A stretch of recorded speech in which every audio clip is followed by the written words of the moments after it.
नमस्कार, मैं सिमरन और आप देख रहे हैं माय भारत न्यूज। उत्तर प्रदेश के सरकारी तंत्र और राजनेताओं के बीच अपनी पैठ बना चुके यूपी के वो खूंखार अपराधी बाहुबली भूमाफिया गुंडे, जिन्हें इस तंत्र से खत्म करना राज्य सरकारों और यूपी पुलिस के बस में नहीं था, लेकिन योगी सरकार बनते ही वो हुआ जो कभी सोचा भी नहीं था। देखिए हमारी एक खास रिपोर्ट। संसद से सड़क तक, शहर से गांव तक अपनी हुकूमत कायम करने वाले इन राजनेताओं की संपत्ति पर आज लखनऊ विकास प्राधिकरण एक बड़ी कार्रवाई करते हुए अवैध रूप से बनी करोड़ों रुपए की इमारत को योगी के बुलडोजर ने ध्वस्त कर दिया। हमने 2 फ्लैट मेरे बेटे ने लिए, यानी कि एक फ्लैट बेटे के नाम, एक बहू के नाम, 2 फ्लैट हो गए। एक छोटे बेटे ने 4th फ्लोर पे लिया और एक भैया ने अपने किसी मित्र को दिलवाया। तो जिस समय वो बहराइच के निवासी हैं। जिस समय आपने यहाँ पे फ्लैट लिया था, तो क्या जानकारी करी थी कि बिल्डिंग अवैध तरह से नहीं बनाई जा रही है? क्या आपका प्रलोभन दिया गया? नहीं, ये बताया गया कि आज पहली बात तो ये है कि आदमी आंख से देखता है प्रैक्टिकली क्या हो रहा है। बिल्डिंग खड़ी हो रही है, तो अगर इलीगल है तो बिल्डिंग पहले क्यों नहीं रोकी गई? कहीं ना कहीं एलडीए अधिकारी जो बिल्कुल जिम्मेदार है। जनता के लिए गाड़ी कमाई, जनता की लूट ली इन लोगों ने, तो जिम्मेदार इसका कौन है?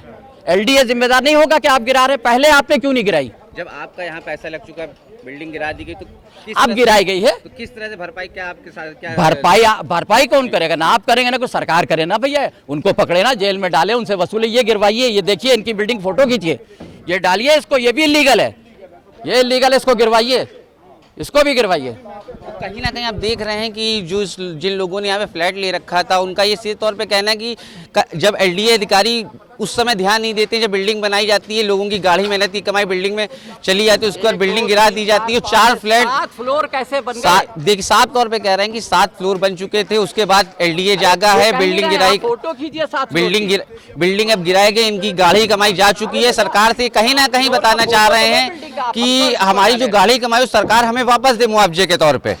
हजरतगंज के बालूअड्डा क्षेत्र में एलडीए की टीम यजदान बिल्डर बीएसपी नेता फरद अहमद के अवैध अपार्टमेंट को तोड़ने पहुंची, क्योंकि अवैध तरीके से निर्माण किया गया था। एलडीए के अधिकारियों का कहना है कि 2016 में इस अवैध 6 मंजिला इमारत का निर्माण किया गया था, जहां अपार्टमेंट नजुल की जमीन पर बना है। एलडीए ने बार बार नोटिस भेजा, फिर भी कोई जवाब नहीं दिया गया।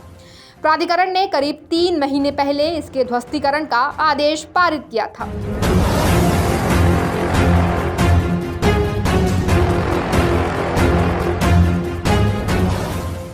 इस वक्त यजदान बिल्डर्स के एडवोकेट मौजूद हैं, इनसे हम बातचीत करेंगे। सर, किस तरह बिल्डिंग गिराई गई? तमाम नॉर्म्स होंगे जो पूरे करे जा चुके होंगे आपकी तरफ के बावजूद बिल्डिंग को अवैध करार दिया? बिना नॉर्म्स के ये बिना नॉर्म से 7 फ्लोर की बिल्डिंग बन गई। और अगर कोई टेक्निकल प्रॉब्लम है भी सरकार में, तो सरकार को मौका देना चाहिए। और अगर सरकार ये कहती है या प्रशासन ये कहता है, एलडीए ये कहता है कि नहीं हमने मौका दिया है, तो अगर आपने मौका दिया है तो फिर ये इतनी बड़ी सिस्टम कैसे हो गया? जब कोर्ट में पेंडिंग है मैटर, तो आपको रिलीफ देना चाहिए। आपको गिराना था, मैसेज देना था, वो आप कर चुके हैं। क्या आप अंडर कंस्ट्रक्शन गिराते ही रहेंगे? मतलब ये मान के आए कि पूरी बिल्डिंग ध्वस्त कर देंगे? तो इस पे मेरा ये कहना है कि इसको रोकना चाहिए।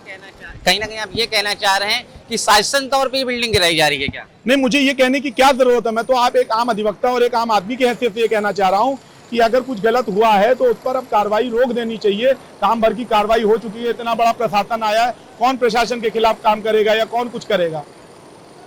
मेरा कितने फ्लैट लगभग इसमें बिक चुके थे? सर, मैं इसकी पूरी जानकारी नहीं दे सकता, क्योंकि नॉर्मल सी बात, एक अधिवक्ता होने के नाते किसी के प्रोजेक्ट में क्या चल रहा है। लेकिन हाँ, इतना है कि इसमें काफी लोगों ने रजिस्ट्री करवा रखी है और तत्काल प्रभाव से ये कोर्ट पेंडिंग है, इसको थोड़ा रोकना चाहिए, उस हिसाब से काम करना चाहिए।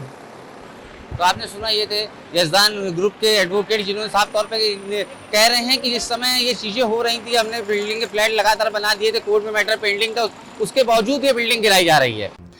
बता दें कि आज के दौर में इन पर इसलिए प्रहार हो रहा है क्योंकि पूरे साक्ष्य सबूत के साथ पूर्व में इन्होंने ऐसे कुकर्म किए हैं जिनका परिणाम अब योगी सरकार में देखने को मिल रहा है। न्यायालय भी इन्हें सजा देने के लिए राज्य सरकारों को आदेश दिया है। इसी मामले पर योगी सरकार साफ शब्दों में कह रही है कि सरकारी तंत्र और राजनेताओं के बीच अपनी पैठ बना चुके यूपी के उन खूंखार अपराधी बाहुबली माफिया गुंडों पर यूपी पुलिस कठोर कार्रवाई करे, जिससे उत्तर प्रदेश में दोबारा इस प्रकार का अपराध ना हो सके।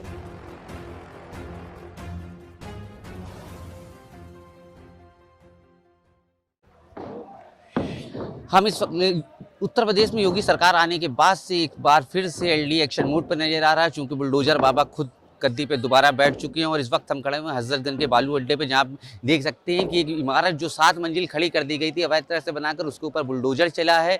और कहीं ना कहीं जो जिन लोगों ने यहाँ पे फ्लैट ले रखे थे उनके अंदर इस बात की नाराजगी है कि जब 7 मंजिल तक फ्लैट खड़ा कर दिया जाता है उसके बाद LDA जागता है और उनकी गाढ़ी कमाई इस बिल्डिंग में जा चुकी होती है। कहीं ना कहीं वो इस बात को साफ तौर पर कह भी रहे हैं कि जो हमारी गाढ़ी कमाई यहाँ पर गई है उसका मुआवजा कौन देगा। वो शासन पर अंकुश लगा रहे हैं और शासन पर सवाल खड़ा कर रहे हैं कि पहले क्यों सोता रहता है प्रशासन। और इस तरह की जब बिल्डिंगें खड़ी कर दी जाती है और भी तमाम बिल्डिंग यहाँ पे आसपास अवैध तरह बनाई जा रही हैं, लोग यहाँ पे बता रहे हैं, लेकिन उस पर अभी कार्रवाई नहीं हुई है।